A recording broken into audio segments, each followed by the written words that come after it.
नमस्कार, मैं हूं निल सर और हम पढ़ रहे हैं क्लास 10 की मैथ्स। आज हम देख रहे हैं प्रश्नावली 7.2 का 7वां प्रश्न। इसके पहले की वीडियोस देखने के लिए डिस्क्रिप्शन में दी हुई लिंक पर आप क्लिक कर सकते हैं। आइए देखते हैं 7वां प्रश्न क्या है।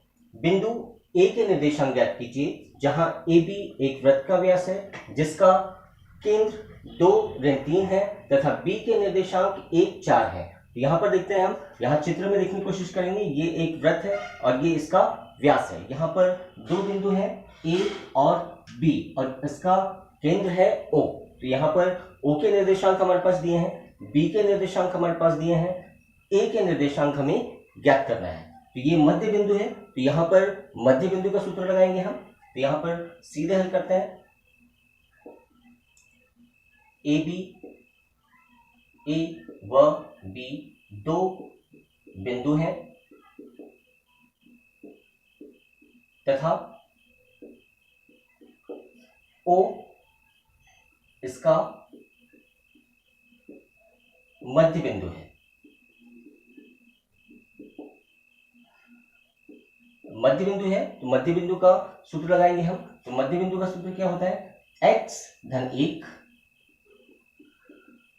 बटे 2 बराबर हो जाएगा 2 के। इसको सॉल्व करते हैं पहले हम। ये हो जाएगा x धन 1 बराबर 2 गुणित 2, x धन 1 बराबर 4, x धन 1 का इस तरफ पक्षांतर करेंगे 4 ऋण 1, x बराबर हो जाएगा 3। x का मान हमारे पास आ गया है। अब हम देखते हैं y का मान। तो y का मान निकालने के लिए फिर से वही सूत्र लगाएंगे हम। y का मान ज्ञात करने के लिए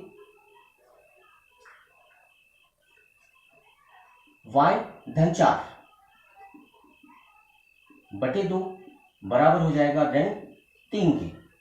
2 का इस तरफ पक्षांतर कर देंगे हम। ये हो जाएगा y धन 4 बराबर ऋण 3 गुणित 2, y धन 4 बराबर हो जाएगा ऋण 6। 4 का इस तरफ पक्षांतर करेंगे, y बराबर ऋण 6 ऋण 4, y बराबर आ जाएगा ऋण 10। इस तरह से हमारे पास x और y दोनों के निर्देशांक ज्ञात हो गए हैं।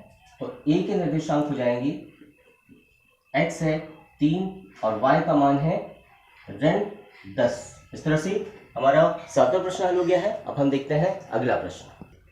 8वां प्रश्न देखते हैं। यदि a और b क्रमशः ऋण 2 और 2 ऋण 4 हो तो बिंदु P के निर्देशांक ज्ञात कीजिए जहां AP 3/7 AB हो और P रेखाखंड AB पर स्थित हो। तो यहाँ पर देखते हैं, सबसे पहले चित्र के जरिए इस क्वेश्चन को समझने की कोशिश करते हैं। यहाँ पर ये दो बिंदु हैं A और B और यहाँ कहीं पर P बिंदु है।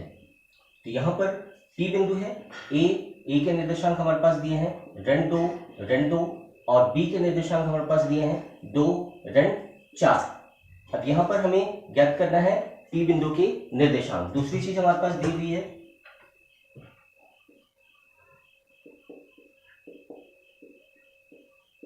दिया है AP बराबर 3/7 AB।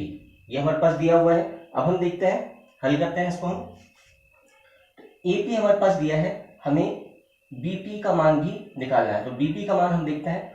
तो BP का मान ज्ञात करने के लिए क्या करेंगे हम? BP अगर ज्ञात करना है तो AB में से अगर AP हम घटा देते हैं, PB में से AP अगर इतना मान घटा देते हैं तो हमें PB मिल जाएगा। तो यहां पर देखते हैं हम AB ऋण AP दोनों को घटा देते हैं तो BP का मान हमारे पास निकल कर आ जाएगा। तो AB यहां पर है और AP का मान हमने यहां पर देखा है 3/7 AB है।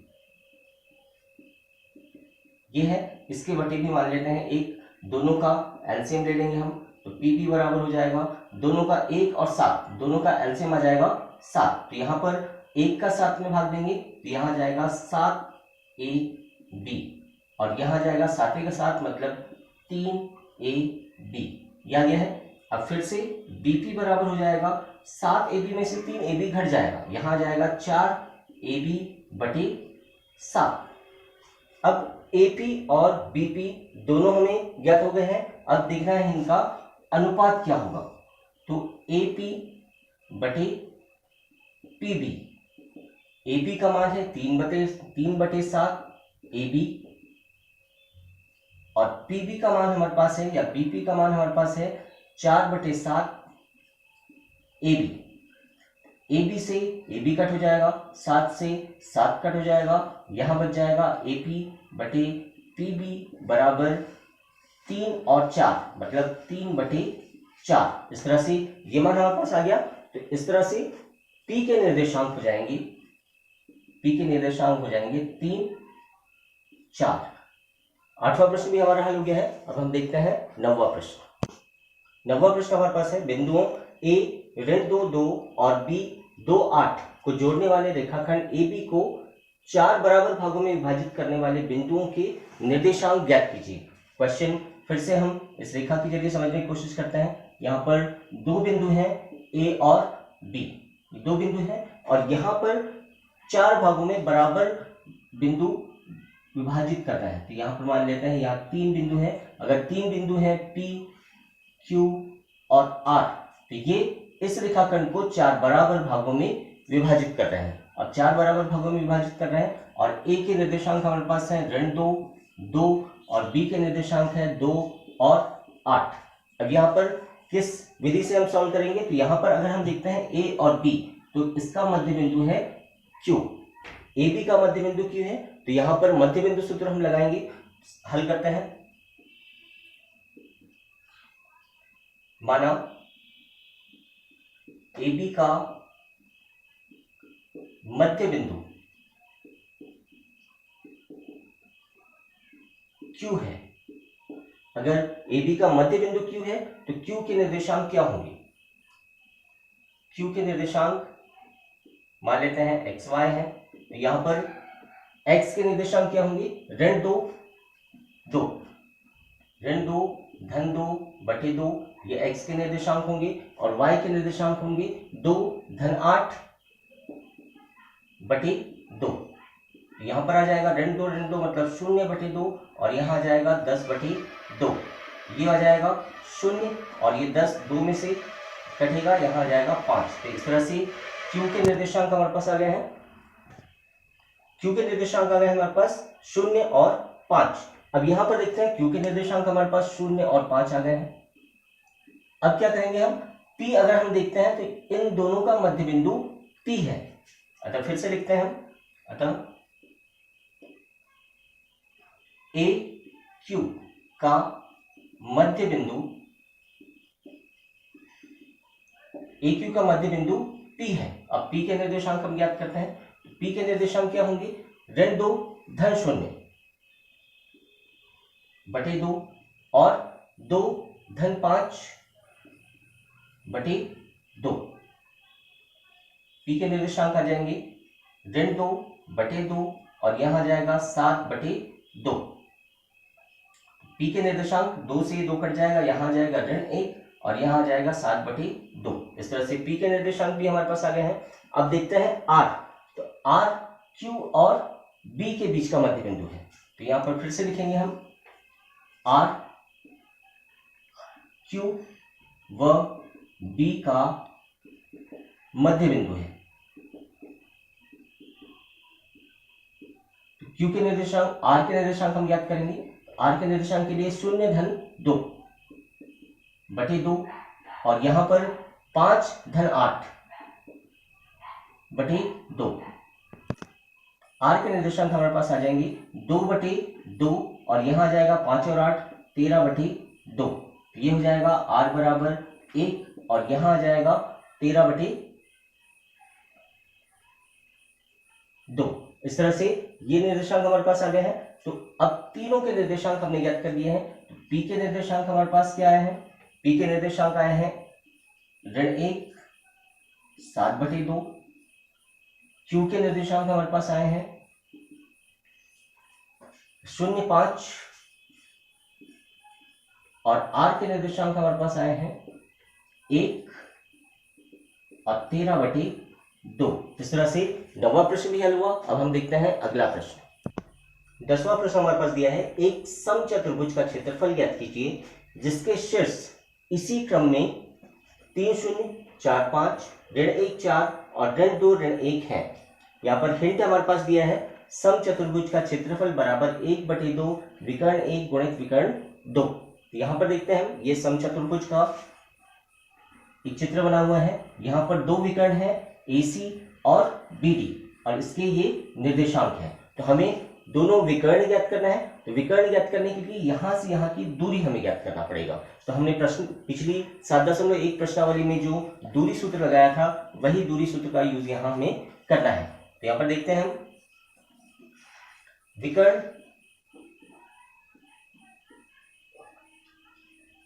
समचतुर्भुज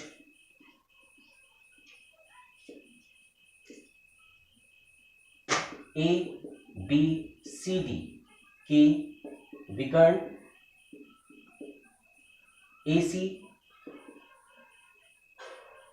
व BD है। दो विकर्ण है तो यहां पर सबसे पहले AC ज्ञात करेंगे हम। AC ज्ञात करने के लिए हम एक बार फॉर्मूला याद कर लेते हैं। क्या है? x2 ऋण x1 पूरे का वर्ग धन y2 ऋण y1 पूरे का वर्ग। ये दूरी सूत्र है हमारे पास जो हमने पिछली प्रश्नावली में पढ़ा है। तो यहाँ पर देखते हैं x1 x2, इसको मान लेते हैं ये x1 x2 x1 y1 x2 y2। तो यहाँ पर सबसे पहले x2 लेंगे हम, वर्गमूल ऋण 1 ऋण 3 धन 4 ऋण 0 पूरे का वर्ग। दोनों को जोड़ देंगे, ये हो जाएगा ऋण 4 का वर्ग और यहां आ जाएगा 4 का वर्ग। अब ऋण 4 का वर्ग या 4 का वर्ग वही होता है, ये हो जाएगा 16 धन 16, 16 और 16 हो जाएगा 32 और 32 से निकलेगा 4 वर्गमूल 2, 416 और 16 गुनी 32। इस तरह से ये मान लेते हैं इकाई मात्रक। AC हमारे पास निकल गया है, AC की दूरी निकल गई है 4 वर्गमूल 2 इकाई मात्रक। अब हम देखते हैं BD। BD में भी दूरी सूत्र हम लगाएंगे। तो BD में दूरी सूत्र लगाएंगे, ये हो जाएगा x2 x1 पूरे का वर्ग y2 y1 पूरे का वर्ग। यहां पर है 4 ऋण 2 और पूरे का वर्ग धन 5 ऋण 1 पूरे का वर्ग। ये हो जाएगा 4 धन 2 पूरे का वर्ग और ये हो जाएगा 5 धन 1 पूरे का वर्ग। ऋण का गुणा धन हो जाएगा, ऋण का गुणा धन हो जाएगा। इस तरह से यहां पर आ जाएगा 6 का वर्ग और यहां पर आ जाएगा 6 का वर्ग, मतलब ये हो जाएगा 36, 6 6 36 धन 6 6 36। यहां पर 36 और 36 हो जाएगा, दोनों को जोड़ देंगे 72। इस तरह से यहां निकलेगा 6 वर्गमूल 2 इकाई मात्रक। अब हमारे पास AC की दूरी निकल गई है, BD की दूरी निकल गई है। अब हमें ये सूत्र लगाना है, समचतुर्भुज का क्षेत्रफल बराबर 1/2 D1 D2। तो D1 है AC और D2 है 6 वर्गमूल 2 यानी BD। तो यहां पर यही सूत्र का प्रयोग करते हैं, समचतुर्भुज का क्षेत्रफल, समचतुर्भुज का क्षेत्रफल बराबर 1/2 D1 हमारे पास है 4 वर्गमूल 2 और D2 हमारे पास है 6 वर्गमूल 2। इस तरह से 1/2 ये हो जाएगा गुणित 4 गुणित 6 और वर्गमूल 2 का वर्गमूल 2 से गुणा, ये हो जाएगा 2, 2 से ये कट जाएगा 4 गुणित 6, ये आ जाएगा 24 इकाई मात्रक। इस तरह से इस चतुर्भुज का क्षेत्रफल, समचतुर्भुज का क्षेत्रफल कितना होगा? 24 इकाई मात्रक। इस तरह से 10वां प्रश्न भी हल हुआ। अगर वीडियो पसंद आया है तो प्लीज शेयर करें, लाइक करें, सब्सक्राइब करें। धन्यवाद।